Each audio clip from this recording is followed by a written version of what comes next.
I'm here with Michael Fowler, who is a Hastings District Councillor and historian as well. Kia ora, Michael, and thanks for joining me. Kia ora, Andrew. Lovely to be here. Yeah, good to see you again. Now, Michael, you've been on the council for a little while now, but probably a toughest time to be a councillor with record rates increases and that, and you've just come through the long-term plan. How did that all go? Yes, Andrew. I've been on the council, elected in October 2022, and they told me I joined at a not so good time. That, as you've just alluded, there's been a number of challenges to work through. High inflation environment, high construction costs, and the cyclone, unfortunately a perfect storm, and it consumed a lot of our time late last year and earlier this year, just working through everything to try and get that rate increase as low as possible and to be allocated as fair as possible as well. Did it weigh heavy on you that this is like people's money there and you have to work hard to get it done? I mean, you're an accountant by training, so was that a difficult task for you? It was a very difficult task. In a past life as a commercial accountant, when you're passing on increases, you're very conscious of the market. You know what I mean? Will the customers pay? Will they go away? Here it's this is not a very good description, but it's almost a captive market, and Yeah. therefore there's more responsibility to keep that rate as low as possible. And I was very conscious of it. I mean, I hated going to the golf club or being at a social event, knowing that the rate increase of such a magnitude was being passed on. So I took it very seriously, as did my colleagues as well. Now, your council, because it's such a wide area, and some people say it's a bit weird because there are parts of your council that are other side of Napier Council, Napier's boundaries. Has that been difficult in the rebuild because you've just got so many roads and bridges that were affected? Absolutely, it has. And it's interesting. I'm doing a talk for Napier City Council next week, actually, a bit on their history, and I got the map out, and there's Napier is surrounded by Hastings in this massive big area, and of course, yes, it's a bigger catchment. It's rural. It's got bridges, which leads to higher cost in the course of damage of the event such as Cyclone Gabriel. Now, the central government just announced yesterday that it was giving more money to councils, and I think in total, to Hawke's Bay councils, it's about 4.5 million. Is this going to help your council and all the councils here, do you think? Yeah, I hope so. We're getting about 1.49 million, or around about 1.5 million, to Yeah. put more resources into speeding it up. So we're very grateful for that, and we see that as only a good thing to try and speed it up. Because while most of 99.9% of the population are carrying on life as normal, there are people that are still badly affected, and a lot of councils' work as councillors and staff is still consumed with Cyclone Gabriel aftermath. Yeah, that mahi, that work. What worries you about some of the costs and some of the things that you still have to deal with? And what, in terms of general business as usual, or cyclone, or Well, both, but into just the cumulative effect of cost of living, cyclone, all these pressures on you. Well, is there an area that you think is going to be difficult for the council to navigate its way through? Yeah, well, it is difficult, as you've alluded. We're trying to instill, and the mayor's appointed two advisory groups, one finance, which I'll chair, and infrastructure, which Councillor Watkins will chair. And that's to keep a continued eye on costs, of timing of projects. Can we look at reducing big items of cost, and just an examination is an ongoing culture of the organisation. So in other words, instead of waiting to the annual budget round, we continue looking the whole time and working with officers to see if we can pass on savings. Now, these advisory groups, are they going to be outside? Are they going to be outside voices, people from the community, experts in those? No, without a bit of want of a better word, they're just unofficial type groups. No structure, no legal entity. They're just like working groups that work away at some bigger projects. So So, in your realm, what are some of the things that you're going to look at? yeah, I think our capital program over the next 10 years is $2 billion. Yeah, And our debt's climbing to projected to climb, and this is not a target and one that I don't want us to reach, but about 2029, 30, debt will be about $711 million. Now, to give some perspective, probably 10, 15 years ago, it was, or 10 years, it was might have been 40 million. yeah, And that was worrying. yeah, um, so, so it's about looking at what levers can we pull. Our officers and our mayor are engaged with central government to try and get more funding to help us out. As you know, we've had to bear a net $230 million worth of cyclone, which includes a $50 million buyout. So it's about looking for efficiencies, perhaps timing of capital projects, and we've already baked in $2.7 million worth of savings for this year and for next year of operational and other costs as well. And we work through those. So, no illusions. It is hard going. yeah. No, I've been watching councils in Hawke's Bay for quite a while now, and I've never seen such engagement across all councils by the public. And you would have seen that in your public consultation and that. Yes. What were some of the things that struck you about that engagement? Yeah, well, we had we for the LTP, which is for those who don't know, the long-term plan. So Yeah, you have the annual plan, which would be say next year's 20 25 26 year, and you have the long-term plan, which stretches out longer, um, 3 to 10 years, depending upon. And so what struck me about the responses to the long-term plan, and it took most of us, I don't know, 60, 70, 80 hours to read through them all and make notes, was the considered and articulate and intelligent responses to our rate rises and other matters. And that impressed all of the councillors. So yeah, that's why when we were looking at a 25% rate increase, we listened and we went down to 19 and also other things like the Frimley pool.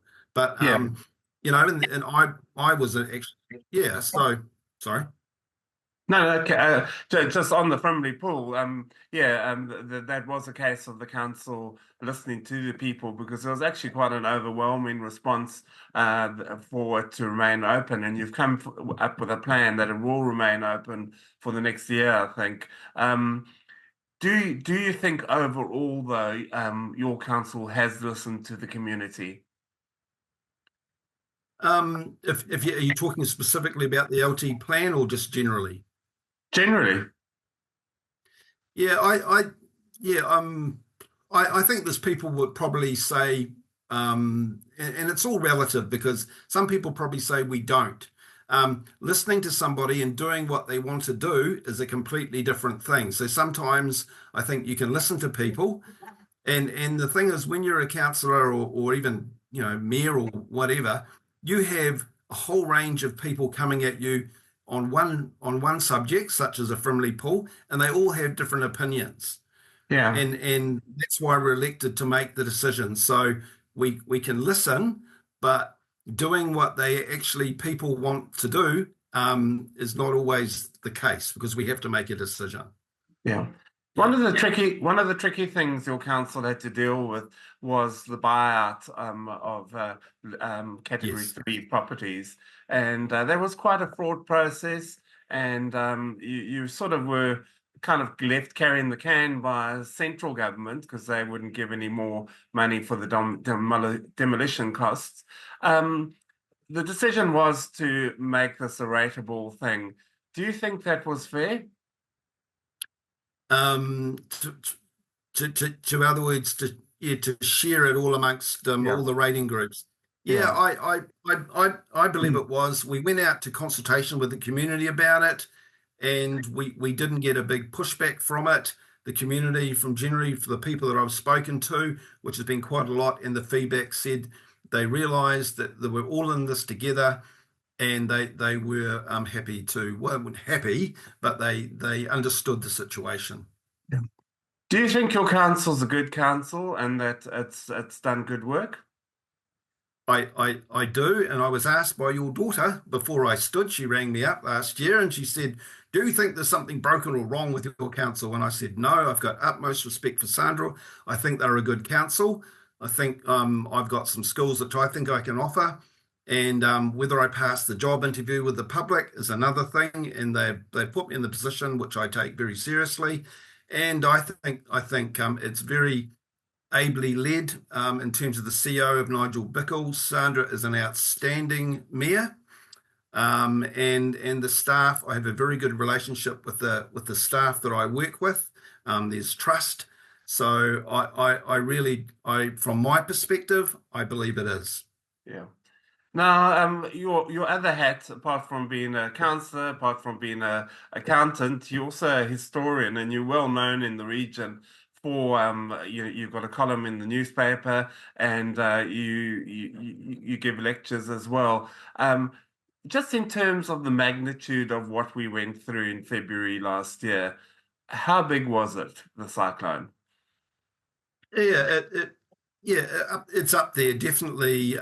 Probably the worst weather related event we've had. I say probably because when I did my lectures or talks on the 1938 event, the water levels were still up to roof levels. People were still on roofs.